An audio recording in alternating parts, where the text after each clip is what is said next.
ಈ ಹುಡುಗಿಗೆ ಕಾಡಿನಲ್ಲಿ ಒಂದು ಹೊಳಿತಾ ಇರೋ ಬಂಡೆ ರೀತಿಯ ವಸ್ತು ಕಾಣುತ್ತೆ. ಆಕೆ ಅದನ್ನ ಮುಟ್ಟೋಕೆ ಅಂತ ಪ್ರಯತ್ನ ಮಾಡ್ತಾಳೆ. ಅಷ್ಟರಲ್ಲಿ ಅದು ಭಯಾನಕ ರೀತಿಯಲ್ಲಿ ಬ್ಲಾಸ್ಟ್ ಆಗುತ್ತೆ.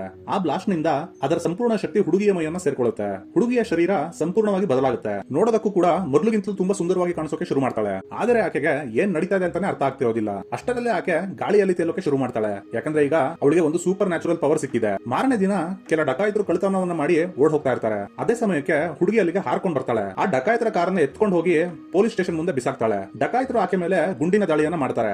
ಆದರೆ ಅವರು ಫೈರ್ ಮಾಡಿದ ಬುಲೆಟ್ಗಳು ಹುಡುಗಿಗೆ ತಾಕಿ ಕೆಳಗಡೆ ಬೀಳ್ತವೆ. ನಂತರ ಎಲ್ಲರಿಗೂ ಸರಿಯಾಗಿ ಬಾರಿಸಿ ಅವರನ್ನ ಪೊಲೀಸರಿಗೆ ಒಪ್ಪಿಸ್ತಾಳೆ. ಇನ್ನೊಂದ್ಸಾರಿ ರೋಡಲ್ಲಿ ಆಟ ಆಡ್ತಾ ಇದ್ದ ಹುಡುಗಿಗೆ ಒಂದು ಕಾರ್ನಿಂದ ಆಕ್ಸಿಡೆಂಟ್ ಆಗೋದಿರುತ್ತೆ. ಅದಕ್ಕೂ ಮೊದಲೇ ಈ ಹುಡುಗಿ ಸೂಪರ್ ಫಾಸ್ಟ್ ಆಗಿ ಹೋಗಿ ಆ ಹುಡುಗಿಯನ್ನ ಕಾಪಾಡ್ತಾಳೆ. ಅಷ್ಟರಲ್ಲೇ ಇನ್ನೊಂದು ಕಾರ್ ಬಂದು ಇವಳನ್ನ ಜೋರಾಗಿ ಗುದ್ಬಿಡುತ್ತೆ. ಆದ್ರೆ ತನಗೆ ಏನು ಆಗೇ ಇಲ್ಲ ಅನ್ನೋ ರೀತಿ ಎದ್ದು ನಿಂತ್ಕೊಳ್ತಾಳೆ. ಜೊತೆಗೆ ಅವಳ ಬಾಡಿ ಮೇಲೆ ಸಿಂಗಲ್ ಸ್ಕ್ರಾಚ್ ಕೂಡ ಇರೋದಿಲ್ಲ.